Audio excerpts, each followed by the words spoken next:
तो यह है वाद्य यंत्रों की हमारी दूसरी वीडियो। पहली वीडियो अगर आपने नहीं देखी है तो आप उसे देख सकते हैं, जिसमें हमने तत्ववाद्य यंत्रों की बात की थी। इस वीडियो में हम बात करेंगे सुशिर वाद्य यंत्रों के बारे में, जिन्हें हम फूंक या हवा के प्रवाह से ध्वनि उत्पन्न करते हैं। उन्हें हम सुशिर वाद्य यंत्र कहते हैं, जिसमें शहनाई आ जाती है, आपकी बांसुरी आ जाती है। इस प्रकार के वाद्य यंत्र इसके अंदर दिखाई देते हैं। अब मैं आपको बता दूं कि वैसे तो इन्हें याद करना काफ़ी मुश्किल रहता है, लेकिन मैं आपको जो तरीका बताऊंगा, अगर आप उस तरीके से इन्हें याद करेंगे तो लंबे समय तक याद रख पाएंगे और आसानी से याद भी हो जाएगा। देखो, शहनाई जो है ना, शहनाई को हम सुंदरी भी कहते हैं। और शहनाई से मिलते जुलते जो सुशिर वाद्य यंत्र हैं वो है सुरनाई, हरनाई, नफरी, नड़, बांकिया और बिकुल। तो आप जब शहनाई याद करें तो आप ये सोच के याद करना कि शहनाई से मिलते जुलते ये सब ये है। तो शहनाई को याद कर लो, फिर इनको याद कर लो, यानी कि शहनाई याद कर ली, फिर सुरनाई, हरनाई, ये सब क्या है, शहनाई के जैसे ही दिखते हैं। उसके बाद आपको जैसे बांसुरी याद करनी है तो बांसुरी, मुरली, मुरला, बंसी, सतारा, अलगोजा, ये सब लगभग एक जैसे दिखाई देते हैं, लेकिन डिफरेंस आपको यहाँ पे मिलेगा। सतारा जो है वो दो बांसुरियाँ होती है, ठीक है, दो बांसुरियों को लेकर बजाया जाता है। और अलगोजा और जो आपका सतारा है, इसमें काफ़ी मैं कहूँ कि समानता भी है, इन दोनों में समानता है, क्योंकि ये दोनों दो बांसुरियाँ लेकर के बजाया जाता है। आप फिलहाल ये समझिए, ठीक है। जैसे मैंने आपको यहाँ पे फ़ोटो दिखा दी है।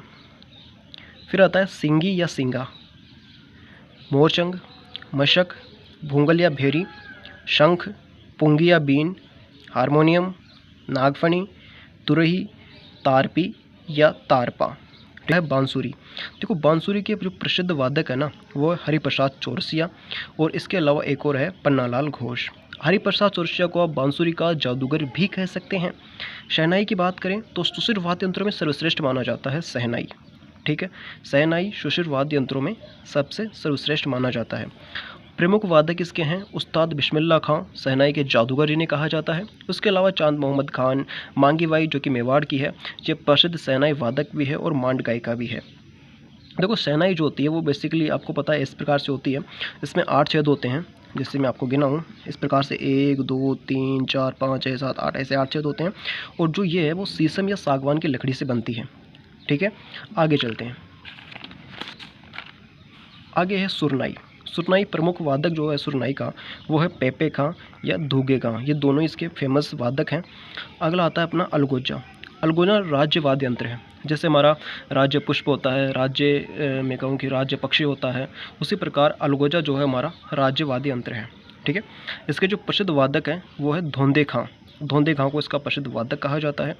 और रामनाथ चौधरी जो है वो नाक से अलगोजा बजाने के लिए प्रसिद्ध हैं, ठीक है। ये काफ़ी इंपॉर्टेंट है, आपको ध्यान रखना कि अलगोजा जो है वो ऐसे मुंह से बजाया जाता है, लेकिन नाक से अलगोजा बजाने के लिए जो प्रसिद्ध है वो है रामनाथ चौधरी जी, ठीक है। अगला आता है मोरचंग। ये सबसे छोटा वाद्य यंत्र है, जैसा कि आप देख सकते हैं। फिर आता है मशक, जिसे भैरव जी के भोपे बजाते हैं। फिर आता है नड़। इसके जो प्रसिद्ध वादक है वो है कर्णा भील। अब कर्णा भील से आपको एक नाम याद रखना है, कर्णा। कर्णा भी एक वाद्य यंत्र ही है जो कि सुशिर वाद्य यंत्र में आता है, ठीक है। इससे देखो, आप दो नाम याद हो गए। कर्णा भील नड़ का प्रसिद्ध वादक है, और कर्णा अपने आप में एक वाद्य यंत्र भी है, ठीक है। इसके बाद है बांकिया। बांकिया को सरगड़ा जाति बजाती है। एक आता है भूंगल या भेरी। आपने सुना होगा कि रणभेरी रुक रुक बजती थी, वीरों की भुजाएं फड़कती थी, तो वो ये रणभेरी है, ठीक है, भेरी या रणभेरी। इसे भवाई जाति का प्रमुख वाद्य यंत्र है, ठीक है। सतारा की बात करें तो जैसलमेर और बाड़मेर में बजाया जाता है। गडरिये, मेघवाल व मुस्लिम इसे बजाते हैं। चलिए आगे बढ़ते हैं। आगे अपना है घन वाद्य यंत्र। तो अभी अगर मैं इसको इसी वीडियो में कराऊंगा तो वीडियो बड़ी हो जाएगी, तो पिछली वीडियो की तरह इस बार भी मैं आपको ये बताऊंगा कि हम ये जो टॉपिक है वो अगली वीडियो के अंदर करेंगे। फिलहाल आप इतना पढ़िए और इस टॉपिक को याद कीजिए। मिलते हैं अगली वीडियो में, तब तक के लिए चैनल को सब्सक्राइब कर लीजिए।